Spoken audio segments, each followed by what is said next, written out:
objection I see given, especially in the Old Testament, since we're dealing with the Old Testament. Atheists say God is immoral in the Old Testament, okay? And the main things I see is going to be slavery and genocide, all right? Slavery and genocide. So let's start with genocide. As for genocide, God gives commandments, go and destroy this nation, completely obliterate it, right? And you see that, not very often, not as a rule, but more as an exception, but you see, go and destroy these people. Take them out, wipe them out. But also you see God saying, I'm not giving you this land because you deserve it, but because the people are evil and I'm judging them.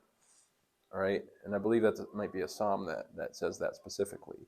And the point is that God used Israel to judge nations.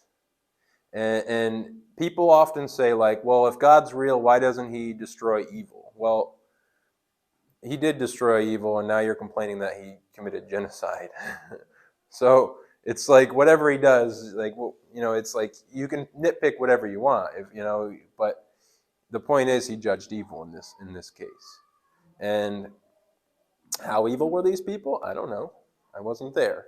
But the point is, it says he judged evil. He wasn't just saying, oh, I like Israel better, so go kill them all and take their land because you guys are cooler than they are, right? I like you guys better, so, I like your skin color better, so I'll go kill those people. That's not what's happening. It's not genocide like that. It's they're evil and they need to go. Okay? Pretty straightforward. As for slavery's in the Old Testament.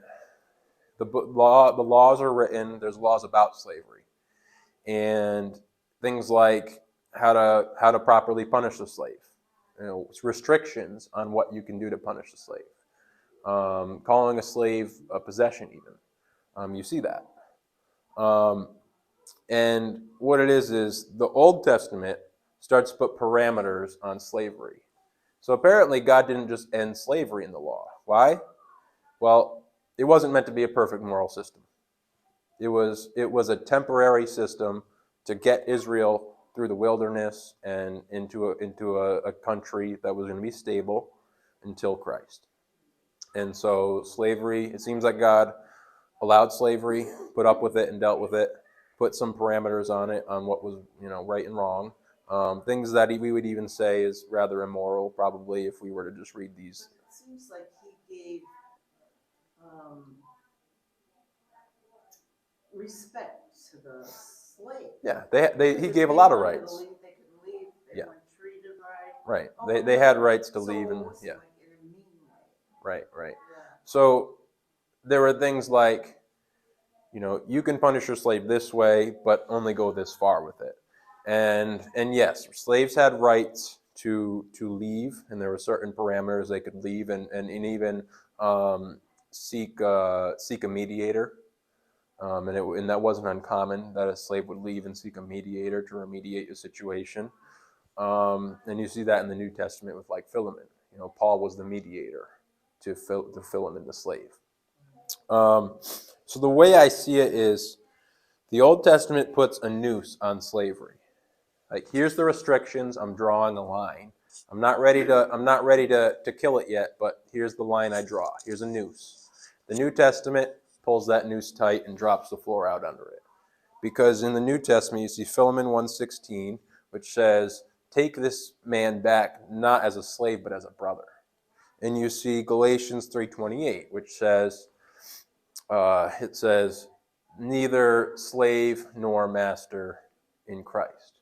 So you see that noose is now pulled tight, and it's actually saying slavery is not even a thing anymore. We've got nothing but brotherhood in the world. And I don't think the legal system had adapted that far yet, but you see in the Christian writing, it's there, that men are equal and should be equal, and these people are not our possessions, but are our brothers. And so that noose that you see in the Old Testament is clarified and very morally presented in the New Testament. And even though in the New Testament it was legal to have slaves but remember, we're not in a theocracy in the New Testament. God's not making laws. It's because Rome made the laws. God wasn't saying, don't follow Roman rulership, because heck, when they rebelled, they got destroyed. But he's not saying that. He's saying slavery is not a thing because we're all brothers. You don't take your slave back as a slave, as your possession, as a person beneath you, but as a brother. And so that in itself, you know, and again, this wasn't a race-based slavery either. Okay, this was indentured servanthood. This was one nation possessed another, one nation took over another nation, and that nation served the conquering nation. That was very common in those days. And it got more civilized as time went on. You know, by the time of Rome, you know, quite a bit more civilized than the time of ancient Israel. But you know, all the way up until today, when you know now we don't have anything close to that system. But you know, we have bosses and workers, right? You know, but again, the idea is that even a boss and a worker should be equally respected because they all play an important role, and we're all just people, right? And even bosses forget that sometimes. You know, they ought not to, but it happens. That was just So, hypothetically, let's say the Old Testament had errors, hypothetically. Okay, let's say there were imperfections or lies even in the Old Testament, or added things. Right, totally hypothetical. Not that I believe that, but let's say hypothetically that were the case, that somebody could even prove such a thing or find evidence of such a thing. Does this invalidate Christianity? I'd say no, because Christianity is rooted in Christ. And the faith is in his identity and resurrection. The criteria of salvation is faith in Christ, obedience to his words, right? And so in order for Christianity to stand, you'd rather have to prove Christ and not so much the Old Testament. You know, the focus wouldn't necessarily always need to be on Old Testament stuff. And when people begin to focus on that, because you know, the further you go back in history, the harder it is to prove things, because the archaeology gets, you know, less well preserved, and the civilizations get buried deeper underground, and the paper gets to be you know, either non-existent or less stable over time. So the evidence as you go back gets harder to find. So if you know, if someone struggles with Adam and Eve and the Great Flood, you know, I would, you know, rather than trying to prove Adam and Eve in the Great Flood, which there's, you know, you can try to do, of course, there's some evidence you can use to try to prove those things. I would take a person who's struggling with those and say, look, whether that's true or not, let's just put that aside and focus on Christ, which is the root of Christianity. So I'd reroute that person's focus away from those things that are harder to prove to Christ, because you don't necessarily have to prove it. You know, they can go on and believe Adam and Eve and Noah's Ark were an allegory.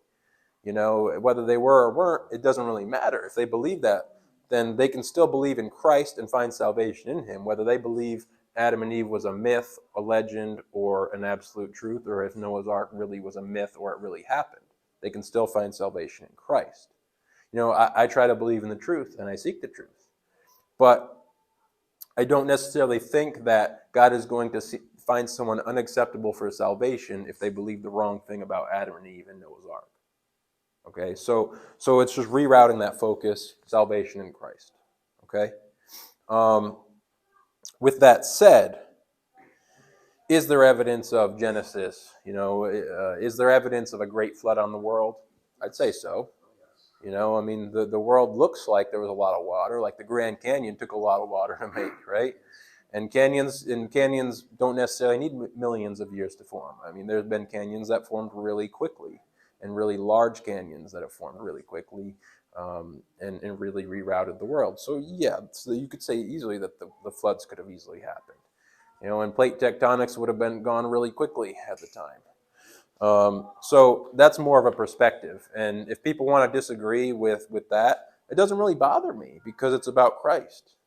So again, just showing that doesn't invalidate it. And even like evolution theory, you know, what's evolution versus creationism?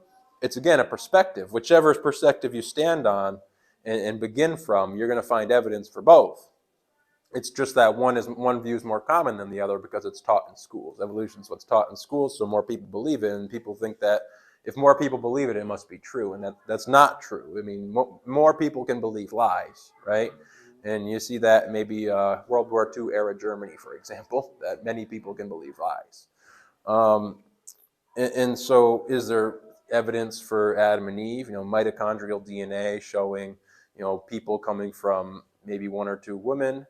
That's either Adam and Eve, or it's post-flood Noah's Ark, small group of people.